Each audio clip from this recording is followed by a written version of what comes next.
Vos me decías el 6, ¿no? Que el 6 van a dictar sentencia.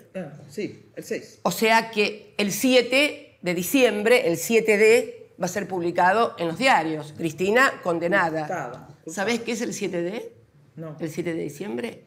Fue un día muy emblemático en la República Argentina durante mi segunda presidencia, en la cual, luego de sancionada la ley de medios, que establecía que aquellos sectores empresarios de la comunicación que eran demasiados concentrados, que tenían demasiadas cadenas de televisión, demasiados cables, medios, canales abiertos, diarios, debían desinvertir para poder estar acorde y no tener posición dominante o monopólica. Bueno, el 7D fue un emblema muy fuerte, una política muy fuerte de nuestro gobierno luego de sancionada la ley de medios. ¿Qué para coincidir? Es una suerte de regalo u homenaje a Magneto.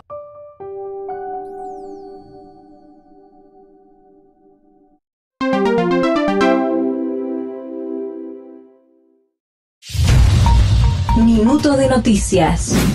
La vicepresidenta dijo que su condena será una suerte de regalo para Magneto. Filtraron chats de jueces federales y funcionarios de Cava por un vuelo al lago Escondido.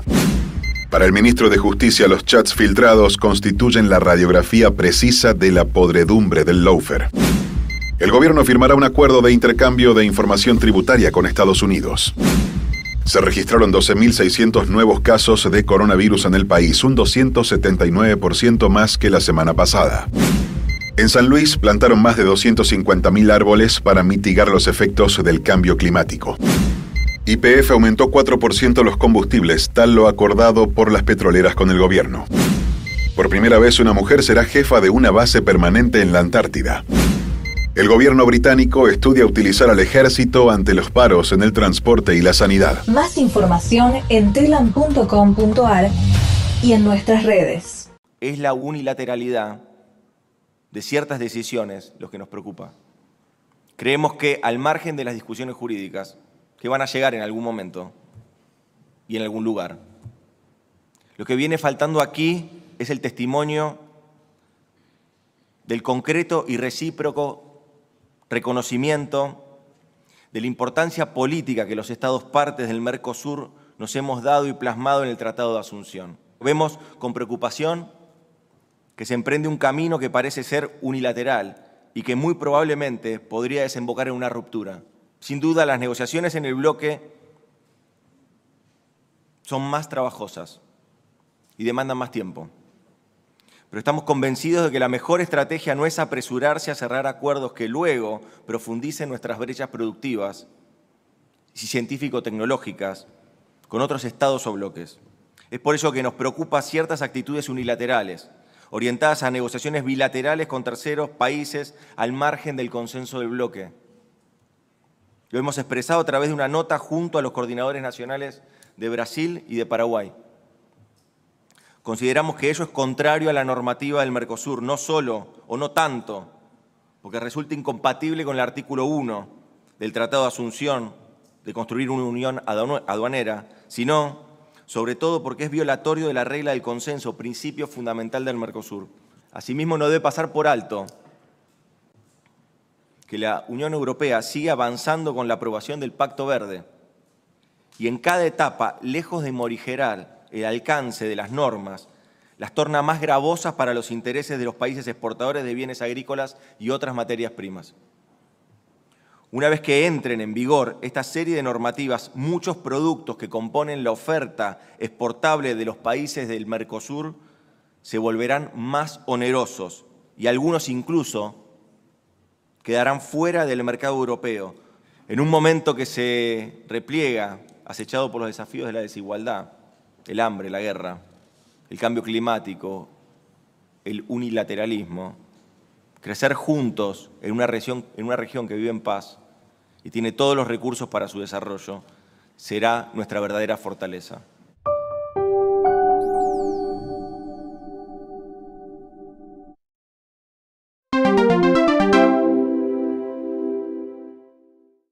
Este es un acuerdo de confianza mutua y cooperación. Este es un enorme gesto de confianza del gobierno de Estados Unidos hacia el gobierno argentino en una relación que nació allá por 1823, cuando reconocían a las Provincias Unidas del Río de la Plata y su autonomía, y que hoy, con este acuerdo, sin dudas empieza un capítulo aún más profundo y más maduro en términos de relaciones, por lo que representa este proceso de intercambio de información. No estamos yendo a buscar a los que pagan siempre. La AFIP va a ir a buscar a los que eludieron, a los que no pagaron, para tratar de achicar la carga sobre aquellos que cumplen y pagan sus impuestos todos los días. En ese sentido, quiero aprovechar la presencia de la presidenta de la Cámara de Diputados de la Nación en este encuentro para pedirle que rápidamente, junto al presidente de la Comisión de Presupuesto, que también se encuentra, convoquen a la Comisión de Presupuesto y a la Comisión de Legislación General para que nuestro titular de la Administración Federal de Ingresos Públicos y otros funcionarios puedan asistir, informar y poner en marcha una legislación que promueva la posibilidad de exteriorización, pero que también castigue con toda la fuerza de la ley a aquellos que, cumplidos los pasos del proceso de exteriorización, no blanqueen o no exterioricen su tenencia de dinero en el exterior. Cuando planteamos el orden fiscal como principio rector de la política económica, lo planteamos en el cuidado de las cuentas públicas. Muchas veces, a la hora de hablar de la administración austera, de la buena administración de los recursos del Estado, nos olvidamos de poner sobre la mesa que quienes eluden sus obligaciones, quienes evaden impuestos, también están atacando la buena administración y el principio de orden fiscal que un Estado necesita. Nosotros nos comprometemos a cumplir con nuestras metas y nuestros principios de orden fiscal, de rigurosidad técnica en la administración de este acuerdo y, sobre todas las cosas, de fortalecimiento de nuestra economía. Pero le pedimos a aquellos que hasta acá eludieron sus obligaciones con el Estado argentino que a partir de la ley que trate nuestro Parlamento se pongan al día para que el esfuerzo de tener un Estado bien administrado lo hagamos entre todos.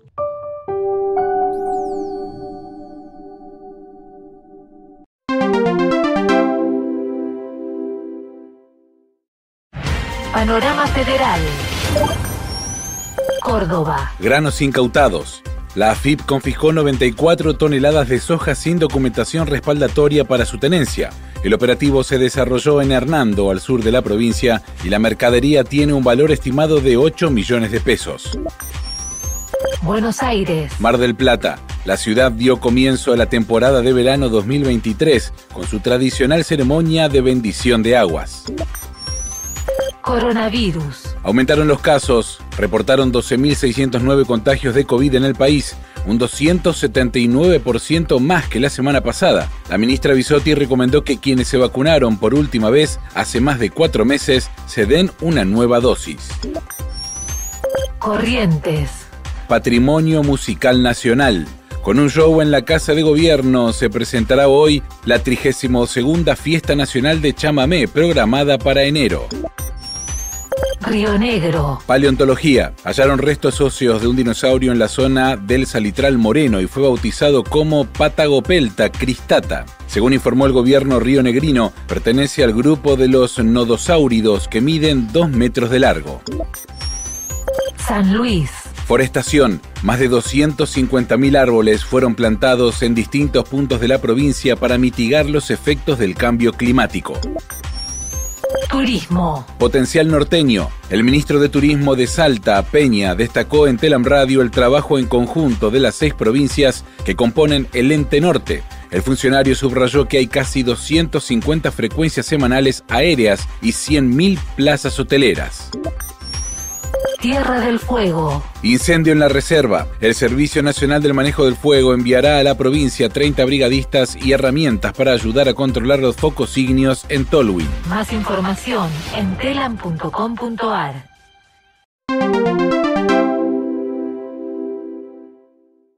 Creo que hay un gran nivel, no solo de Otamendi, sino de Romero, que empezó con algunas dudas por su cuestión física nada más que por eso. Hay un gran trabajo de la dupla central de Argentina, en partidos como los con Polonia, con Australia, que por ahí es cierto, no nos atacaron mucho, pero ellos fueron los principales causantes de que esto no sucediera. ¿Por qué? Porque jugaron contra delanteros muy altos, anticiparon, estuvieron atentos, concentrados, y desde ahí empezó a crecer el equipo argentino. Una mención para De Paul, que cuando arrancó estaba desconocido, cuando arrancó esta Copa del Mundo no era el De Paul que se transformó en referente de esta selección y que fue creciendo con el equipo, fue ganando confianza, esa enjundia que lo destacaba terminó siendo factor decisivo para que se generara el segundo gol. Y dejamos para lo último este as de espada que tenemos nosotros, que es Messi. Hoy aplica toda su inteligencia, toda su experiencia, busca los momentos de los partidos y además tiene esa capacidad individual, por ejemplo, apoyado en un gran equipo, es cierto, para tener esos destellos, como con México, como contra Australia, para abrir unos partidos cerrados. Y en este tipo de competencias son importantes sus aportes de calidad y talento.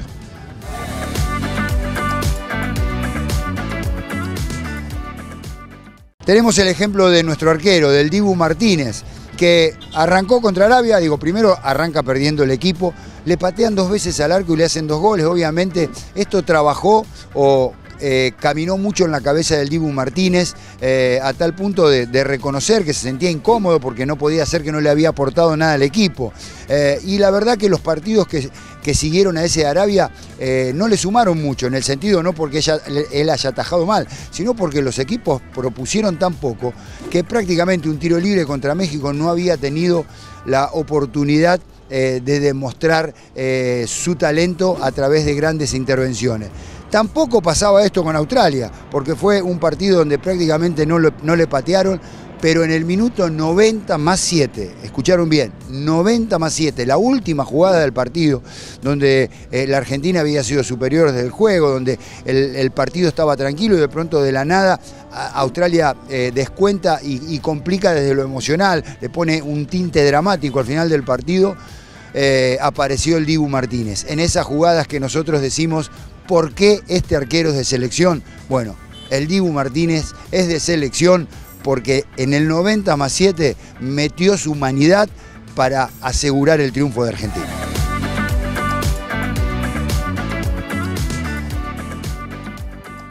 La confirmación de que existe una connivencia y una complicidad totalmente obscena entre el Poder Judicial, funcionarios de Juntos por el Cambio y fundamentalmente medios concentrados de comunicación que son los financiadores de esta situación. Es decir, no tenemos un Poder Judicial efectivamente independiente, como se pregona, sino que tenemos un Poder Judicial dependiente de poderes económicos que tiene su terminal política en Juntos por el Cambio. Porque antes este poder real al que vos referís, que fue quien instó también la última dictadura cívico-militar, acudía a las Fuerzas Armadas. Hace poquito también el 3 de diciembre se cumplió de 1990 otro aniversario de un levantamiento. Hoy en día eso se hace a través del Poder Judicial.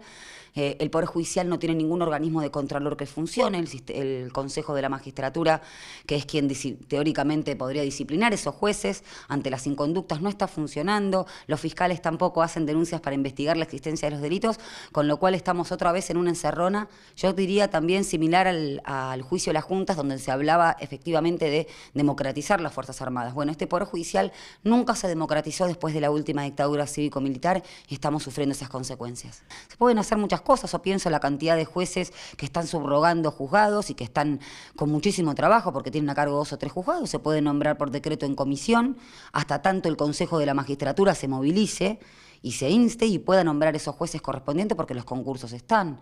Hay medidas políticas simbólicas, como bien referís, pero evidentemente creo que hay una percepción de que este Poder Judicial se va a autodepugar, como dijo en su momento el anterior jefe de gabinete. Creo que ese humor social, si no es ponderado tanto por la política oficialista como este sector del Poder Judicial que lo que quiere es disciplinar, las cosas lamentablemente no van a terminar bien, porque, insisto, el destinatario de esa administración de justicia, que es el pueblo, no está funcionando, y no está funcionando no solamente por una cuestión de disciplinamiento político, no es la agenda de Cristina Fernández, no está funcionando para todos y todas nosotras, un Poder Judicial que permite a través de un fallo judicial que un grupo de comunicación pueda aumentar a gusto y piacere las tarifas de internet y de telefonía celular. Entonces tenemos un Poder Judicial que va en contra del pueblo y a favor de sus intereses concentrados. Creo que si no se escucha ese humor social, las cosas lamentablemente no van a terminar bien.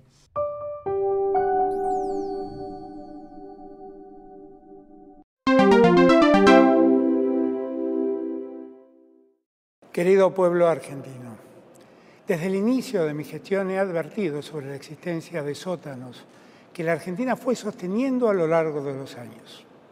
Me comprometí a eliminarlos para garantizar una democracia más plena, profunda y auténtica. Pusimos fin a los operadores y mesas judiciales. Los servicios de inteligencia dejaron de deambular por los pasillos de los tribunales.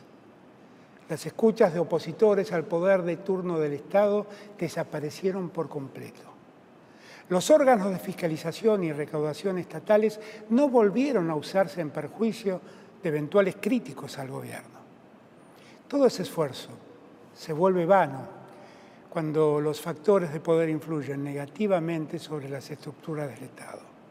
Argentina necesita, de una vez y para siempre, de funcionarios honestos, de jueces probos y de empresarios que obtengan sus ganancias sin corromper a otros. Algunos días atrás, un diario de alcance nacional dio a conocer detalles de un viaje que habría realizado un grupo de jueces, fiscales, exfuncionarios públicos y exagentes de la Agencia Federal de Inteligencia en un avión privado. Fueron hasta Lago Escondido. Allí habrían pasado un fin de semana alojados en la mansión perteneciente a Joel Lewis, un empresario británico, poseedor de grandes extensiones de tierra en esa zona de nuestra Patagonia. Parece evidente que el viaje existió y todo parece indicar que, sabiendo lo que el hecho se había convertido en noticia, quienes habrían participado del mismo se inquietaron ante el riesgo cierto de estar incursos en una serie de delitos tales como la percepción de dádivas y el incumplimiento de los deberes de funcionarios públicos. Contaban con una certeza: el principal grupo de medios de comunicación de la Argentina garantizaría la no divulgación de los hechos. En apariencia, eran a la vez los convocantes al encuentro. Sabiendo eso, todos habrían comprometido sus mejores esfuerzos tratando de evitar que otros medios difundieran lo ocurrido. Por vez primera, queda expuesta ante nosotros con enorme contundencia el modo que ciertas corporaciones operan sobre funcionarios, jueces y fiscales, procurando de ellos favores que, en muchos casos, buscan ventajas indebidas, mientras que en otros simplemente propician la persecución de aquellos que los enfrentan. Todo parece indicar que ha quedado al descubierto, una vez más, el deterioro de la calidad institucional en que han incurrido algunos jueces, fiscales, exfuncionarios y empresarios. Todos ellos involucrados en un perverso juego de cohechos que afectan gravemente el buen funcionamiento del Estado y en particular de la Administración de Justicia. No dejo de advertir que lo que ha trascendido es aparentemente el resultado de la intromisión en una plataforma de comunicación. Pero eso no es obstáculo para indagar cuál ha sido el propósito de ese viaje, quiénes participaron del mismo y quién financió el traslado y hospedaje de los viajantes. Ese hecho se habría verificado con antelación al momento que los integrantes del grupo Operación Página 12 se inquietaran por la difusión de la noticia y dialogaran en ese sitio digital buscando quedar impunes. He sido contundente. He decidido dar este mensaje desde la Casa Rosada porque es evidente que gran parte del sistema de medios privados ha decidido no dar cuenta de lo ocurrido en este singular viaje al lago escondido. Espero que todos tomemos conciencia de la gravedad de los hechos. Lastima la democracia por la promiscuidad antirrepublicana con la que se mueven algunos empresarios, algunos jueces, algunos fiscales y algunos funcionarios. Hasta aquí se han sentido impunes. Es hora que empiecen a rendir cuentas por sus conductas.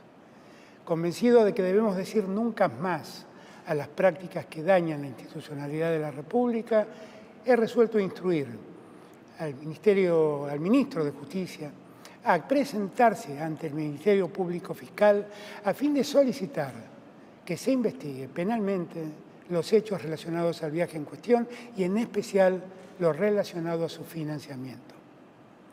También he instruido al representante del Poder Ejecutivo ante el Consejo de la Magistratura para que solicite la apertura de un sumario ante la Comisión de Disciplina para investigar la conducta de los magistrados federales.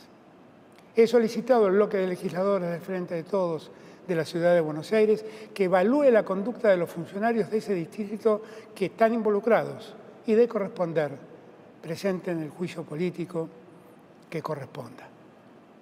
Una vez más, solicito al Congreso de la Nación que avance con el tratamiento de los proyectos de reformas del Poder Judicial pendientes y la necesaria cobertura del cargo del Procurador General de la Nación. Muchas gracias.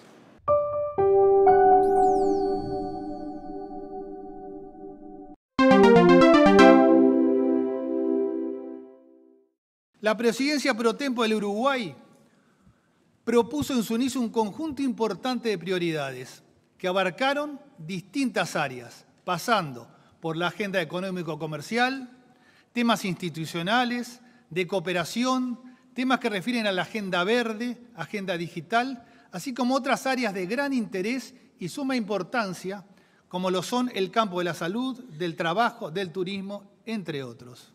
Precisamos un bloque que pueda y quiera proyectarse en las nuevas dinámicas y tendencias mundiales. Precisamos un bloque ayornado, moderno, que quiera y pueda hacer frente a los desafíos del ayer, del hoy y del mañana. Es sobre este punto que quiero detenerme. Se nos plantea aquí una primera interrogante. Esto es si realmente el bloque tiene la voluntad y la disposición necesarias para asumir los desafíos y ofrecer a los Estados partes un marco propio que permita el desarrollo de nuestros pueblos a través del crecimiento de nuestra economía. Decíamos que el Mercosur debía estar a la altura de su tiempo y desafíos.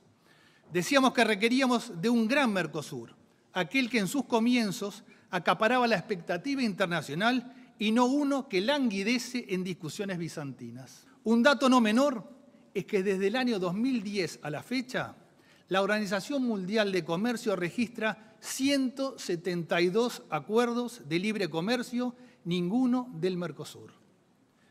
No tenemos acuerdo con ninguna de las 10 principales potencias económicas y comerciales en el mundo.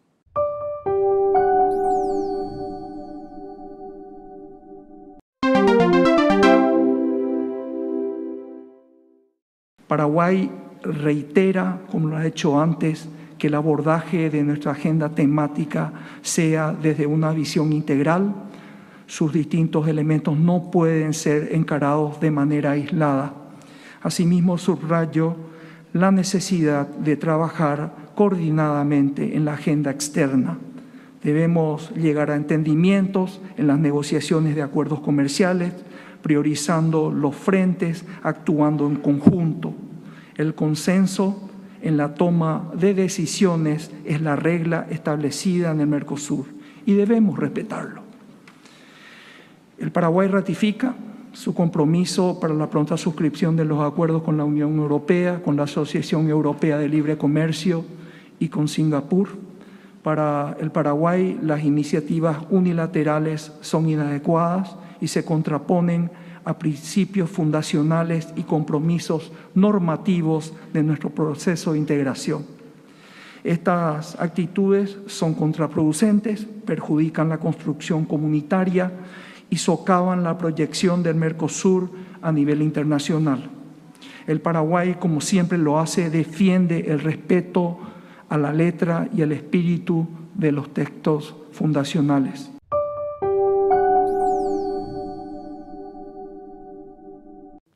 Brasil está abierto a discutir modalidades flexibles en nuestras negociaciones externas, negociaciones del bloque, a condición de que esto ocurra de forma franca y transparente en las instancias pertinentes del bloque y respetando los principios básicos de nuestro proceso de integración. Fue confiando que logramos todos estos avances recientes con socios externos. Como ya nos manifestamos, estamos preocupados con problemas que inevitablemente resultarían de las negociaciones individuales, problemas jurídicos y comerciales, y la necesidad de preservar el patrimonio que representa el proceso de integración. Señoras y señores, en la vertiente interna, Brasil le da prioridad a la tarifa externa, al arancel externo común. El año pasado logramos un hito histórico en las alícuotas de tarifa externa común.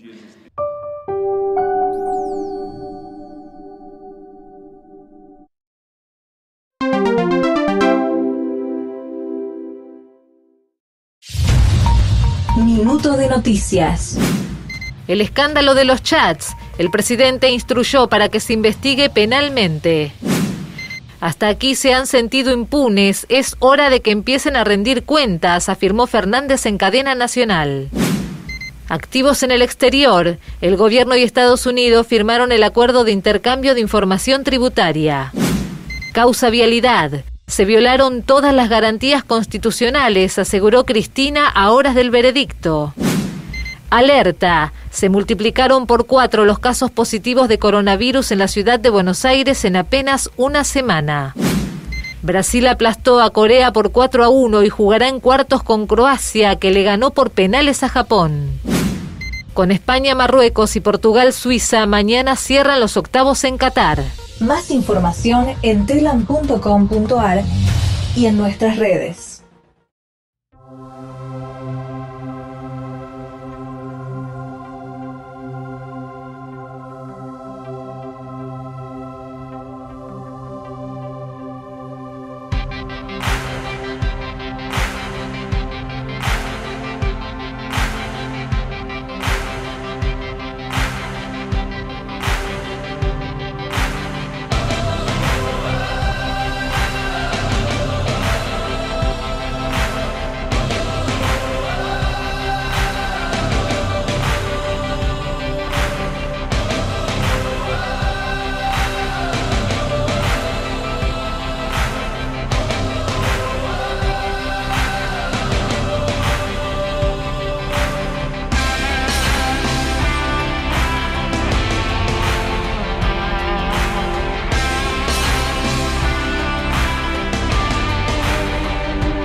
Nuestro propósito es seguir garantizando que en cada hogar argentino haya la comida imprescindible para poder sostenerse.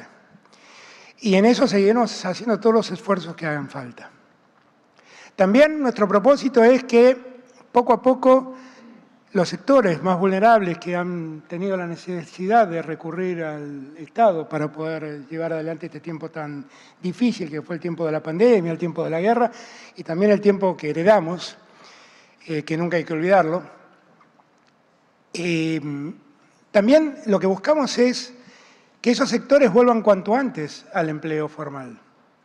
porque con empleo formal van a tener más derechos, van a tener más capacidades como ciudadanos. En el mientras tanto, lo que hemos hecho es trabajar para que el potenciar trabajo se convierta en un sistema que provea de herramientas a los que se agrupan para trabajar en cooperativas y demás.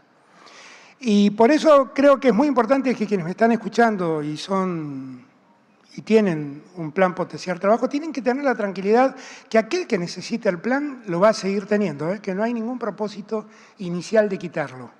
Y que para eso es necesario que validen su condición de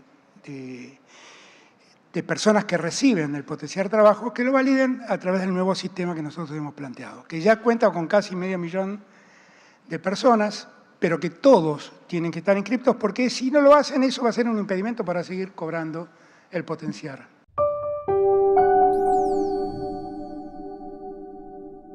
Estamos reafirmando el compromiso de trabajo conjunto con la firma de un convenio donde el Ministerio de Salud está apoyando todas las acciones del Comando Antártico y la campaña de verano, ahora la campaña antártica, con insumos, son respiradores, son monitores, son electrocardiógrafos, estetoscopios, hay 2 sillones odontológicos, son insumos para fortalecer la respuesta sanitaria en las bases de la Antártida. En la base Esperanza hay una escuela, hay niños, así que fortalecerlo con, digamos, el sillón odontológico es muy importante, y esto lo que hace es justamente trabajar en conjunto en relación a lo que venimos haciendo. Lo que está haciendo Salud es darnos un apoyo muy grande para mejorar la salud, las condiciones de salud en la Antártida, que es un lugar complejo. En general, cuando hay un problema serio de salud, hay que sacarla a la persona, trasladarla, y eso es difícil. O sea, cuanto más cosas tengamos para poder hacer allá, más simplificamos la respuesta y adelantamos el tratamiento.